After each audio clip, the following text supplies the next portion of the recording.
Samkhya, how the universe is made. Know through Vedas. There are three gunas which are called as elements in the universe, and universe is Prakarti. And all three of them are different from each other and having different essence and attribute. When these three gunas are at equilibrium, then there is no creation in the universe. The universe remains static and unmoved.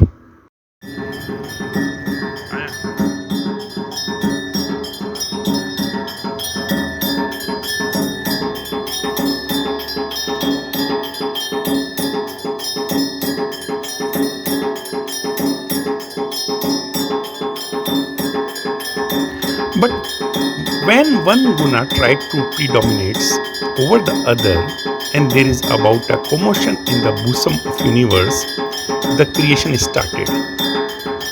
This wonderful description of creation came from the oldest school of Samkhya Hindu philosophy that describes the creation and continuous flow of this world with the help of three different elements. For Samkhya, creation is evolution and universe is Prakarti. And this Prakarti evolved within itself because this Prakarti is made up of three gunas, which is not essence or attribute but independent elements. Samkhya is the oldest Hindu philosophy which emerged from the Vedas, and Samkhya is the first that came out logically to explain that how the universe is created with the metaphysics of Prakarti. At first, before creation, it is said that three gunas are in unity and Prakarti held these three gunas in equilibrium, that is, gunanam samavayavastha. At this point, there is universe but there is no creation, and thus the universe is at rest and without any activity or inertia. The three gunas of Samkhya are described as sattva, which is white, rajas, that is red, and tamas is for black. These gunas constitutes the Prakarti, and though it is of the worldly objects, being subtle and imperceptible, existence is inferred from their effects. The different combination of gunas make different objects and things, and it depends which guna is dominating in one object or one thing.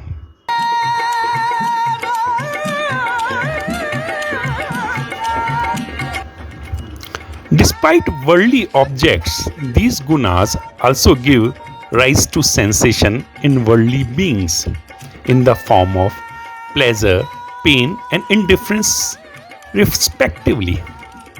Although they are called gunas, yet they are not ordinary qualities or attributes. They possess qualities like activities, heaviness.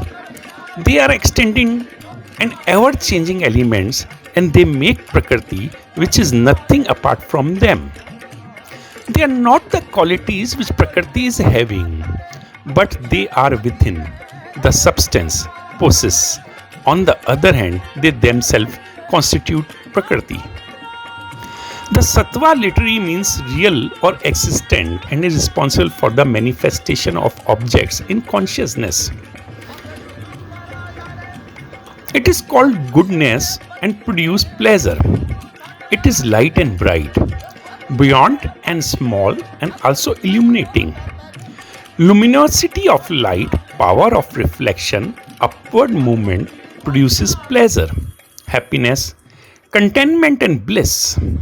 This guna is responsible for brightness of the universe and always moving upward and bringing things into positive light. While rajas means foulness in the principle of motion, it produces pain, restless activity, and wild stimulation. It is mobile and stimulate and in red color.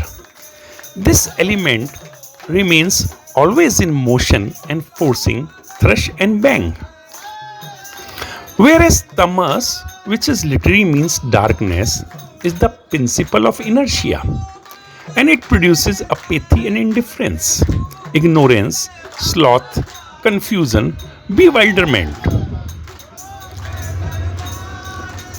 passivity, and negativity are its results. It is heavy and evolving, and as such is opposed to sattva and rajas, as it arrests activity. Interestingly, the three gunas which constitute Prakarti are never separate, and they conflict and yet cooperate with one another and are always found intermingled. When creation started, these gunas always trying to dominate each other, and thus new substances and new creation and new energies form, because these gunas are trying to overcome each other, and thus creation goes on. The object is identified by the dominating of the gunas. As if the rajas is dominating, then there is energy, and if sattva is dominating, there is light or brightness, and in same way if tamas is dominating, then there is inertia. There is no static of objects or creation of any object, but because of the conflict within, objects are formed and destroyed. Every time as the struggle continues to overcome, and therefore nothing in this universe is static and permanent, because these gunas are conflicting to overcome every time. The object or substance which seems to be something remains for the time being when one guna holds the dominancy in the substance, and later when the guna left the hold, the new substance or thing is created. When these gunas are held in a state of equilibrium, that state is called Prakarti.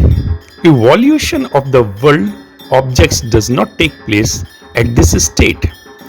These gunas are said to be changing, and they cannot remain static even a moment. Now, how these gunas change, and therefore they are of two kinds: homogeneous, that is called sarva parinama, and heterogeneous, that is called virpa parinama. During the state of dissolution of the world, the guna change homogeneously, in which sattva into sattva, and rajas into rajas, and tamas into tamas. The change does not disturb the equilibrium of the gunas,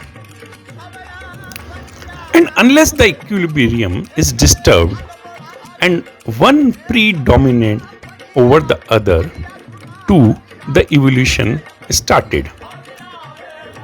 Evolution starts when there is hitherto generous change in the gunas, and one predominates over the other, and being about commotion in the bosom of the Prakarti.